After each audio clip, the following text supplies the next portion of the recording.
श्री स्वामी समर्थ. स्वागत आहे तुमचं वर्षा ब्लॉगमध्ये. तर उंबरठ्यावर मार्गशीर्ष महिन्यामध्ये लेपन लावणं हे खूप छान असते. तर त्यासाठी मी सर्वप्रथम घरातला उंबरठा हा स्वच्छ धुवून घेतला. त्यानंतर हळद, गंगाजल, तुम्ही रोज वॉटर पण टाकू शकता. मी गंगाजल टाकलं, माझ्याकडे रोज वॉटर नव्हतं तर ते घ्यावं लागेल मला. त्यानंतर मी गोमित्र, हळदीमध्ये गोमित्र, त्यानंतर अष्टगंध आणि शेवट कापराची वडी अशी त्याचं पिट्टी करून टाकलं. त्यानंतर सर्व ते मिश्रण एकत्र केलं. एकत्र करून मी ते उंबरठ्यावर लावलं. तो उंबरठा मात्र स्वच्छ धुवून घेतला. असं बोलल्या जाते की उंबरठ्यावर लेपन लावून त्याची पूजा करून, रांगोळी चांगली काढून जर आपल्या पित्र खुश होतात. म्हणजे पित्र हे उंबरठ्याचं दर्शन घेऊन स्वर्गाकडे जातात असं मानलं जातं. आणि लक्ष्मीसुद्धा आपल्या घरात नेहमी कायम टिकली जाते. आणि लक्ष्मी टिकावं म्हणूनच हे उंबरठ्यावर लेपन पण लक्ष्मीच्याच पावलाने करावं.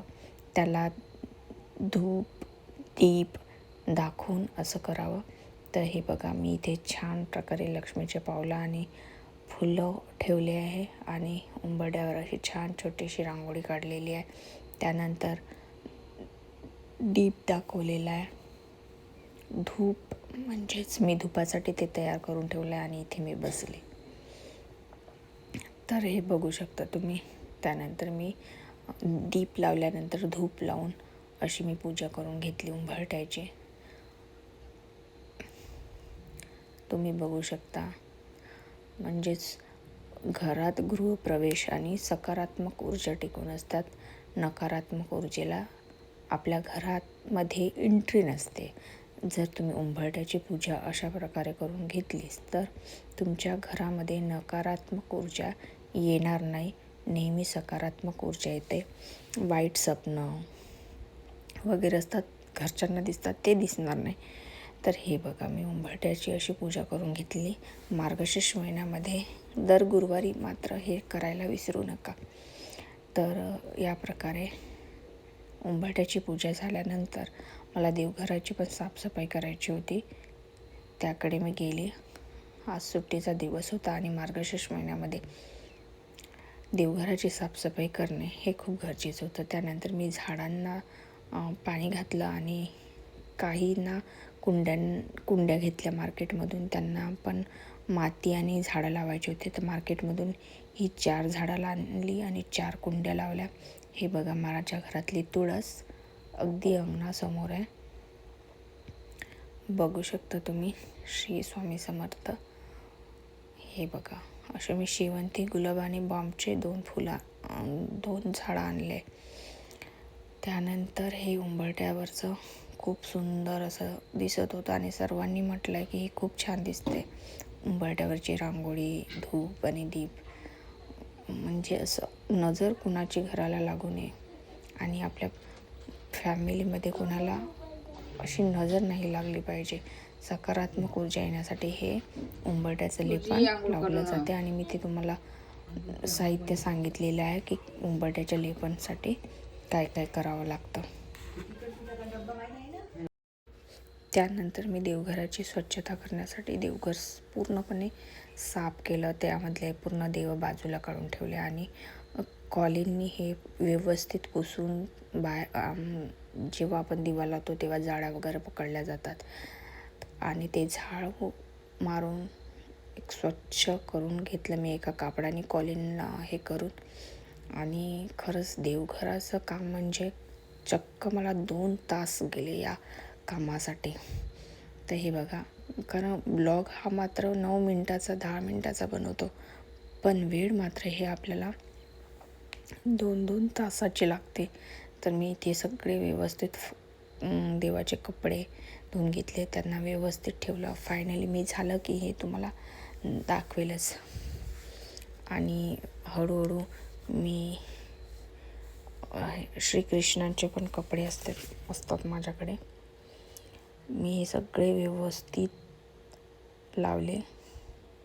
त्यानंतर मी तुम्ही बघू शकता माझ्याकडे श्रीयंत्रावर पण टाकण्यासाठी तसंच आणि उतरंडांची पूजा पण आज करायची होती मला.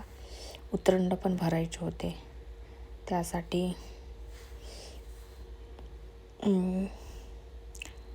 मी माझी पूजा करून घेतली.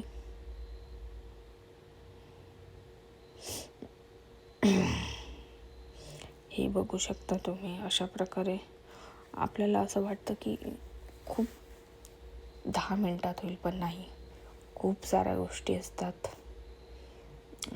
स्वामी म्हणतात की स्वामी नेहमी आपल्याला कोणत्या ना कोणत्या गोष्टीमधून परिचिती देत असतात, बरोबर की नाही. स्वामी सांगतात की नात्याच्या गर्दीत ते नेहमीच एकटे असतात जे मनाने स्वच्छ असतात. सेम हे माझ्यासारखं आहे. मी कोणालाही माझ्या मनात पाप ठेवत नाही. ही कमळ माळ आहे जी मी श्रीयंत्रावर ठेवली जाते. ती मी श्रीयंत्राला स्वच्छ करून पुसून एका तांब्याच्या याच्यामध्ये घेतला आणि ते श्रीयंत्राला छान म्हणजे हे श्रीयंत्र यासाठी आहे की विष्णू मंत्र आणि गायत्री मंत्राचा जप जेव्हा तुम्ही कराल तेव्हा ही कमळगट्ट्याची माळ मात्र तुम्हाला उपयोगी पडते. त्यानंतर मी स्वामीच्याही फोटोला हार घातला. फायनली कसे असेल लुक ते मी नक्की तुम्हाला दाखवेल. हे बघा, अशा प्रकारे ते मंदिर आहे माझं. आणि स्वामी सांगतात की जप माडेचे मनी बोलतील किती सुंदर, आमचे काम स्पर्शाने आम्हा भक्त घेती, श्री स्वामीचे नाव. श्री स्वामी समर्थ. हेही दिवस सरतील, विश्वास ठेव, माझ्यावर तू एकटा नाहीस, मी तुझ्या पाठीशी. श्री स्वामी समर्थ. स्वामींच्या ज्या खूप साऱ्या गोष्टी आहेत. संघर्षाच्या काळात कितीही कठीण असला तरी सोबत निस्वार्थ मार्गदर्शन देणारे कोणी नसेल तर मार्ग नक्कीच सापडतो. श्री स्वामी समर्थ. बघा, ही मी उतरंडांची पूजा केली आहे. त्यामध्ये मी सगळं धान्य भरून ठेवलं आहे. बोलतात की पूजा करताना स्वामीचं घर हे भरलेलं असलं पाहिजे अन्नधान्याने. इथे हळद कुंकू पण कोणी ठेवतात, पण 2 उतरंडाची असते, पण मी एकच उतरंड ठेवलं आहे म्हणजे दोन्ही बाजूला ठेवला. बरं, मी एकावर एक ठेवण्याचा प्रयत्न केला पण ते पडू शकतात म्हणून मी असं ठेवलं आहे.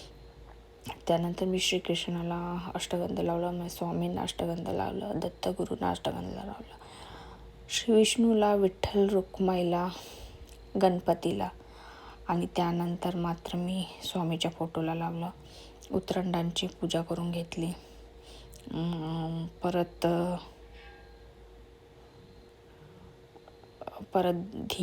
धूप लावला. आम्ही नमस्कार केला स्वामींना. आणि मी तुम्हाला सांगते की उतरंडाची पूजा करताना मी ही कागद ठेवला आहे, जेणेकरून हा कागद ना यामध्येच तेल, धूप, दीप सांडवला पाहिजे. अशा प्रकारे माझी सुव्यवस्थित पूजा मांडणी झाली आहे. तुम्ही बघू शकता. कसं वाटलं तुम्हाला माझं हे छोटंसं देवघर. हे बघा, मी एकावर एक ठेवण्याचा प्रयत्न केला पण हे पडलं तर पुन्हा धान्य पडून जाईल म्हणून हे मी एक लाईनशीर लावलेलं आहे. उतरंडाची पूजा पण माझी झाली आहे.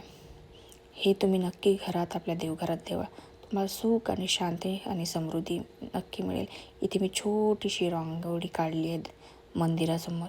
तुम्हाला माझा असा छोटासा श्री स्वामीचा ब्लॉग कसा वाटला, म्हणजे देवघराची साफसफाई, त्याचं व्यवस्थित ठेवणं, नक्की तुम्हाला आवडलं असेल. माझं हे देवघर माझ्या स्वामीचं घर आहे. फक्त आम्ही या स्वामीच्या घरात आम्ही राहतो. श्री स्वामी समर्थ. भेटूया नेक्स्ट ब्लॉगमध्ये. तोपर्यंत तुम्ही तुमची काळजी घ्या आणि सर्वांची काळजी घ्या. श्री स्वामी समर्थ. आय होप तुम्हाला माझा हा छोटासा ब्लॉग आवडला असेल. भेटू नेक्स्ट ब्लॉगमध्ये. श्री स्वामी समर्थ. श्री स्वामी समर्थ.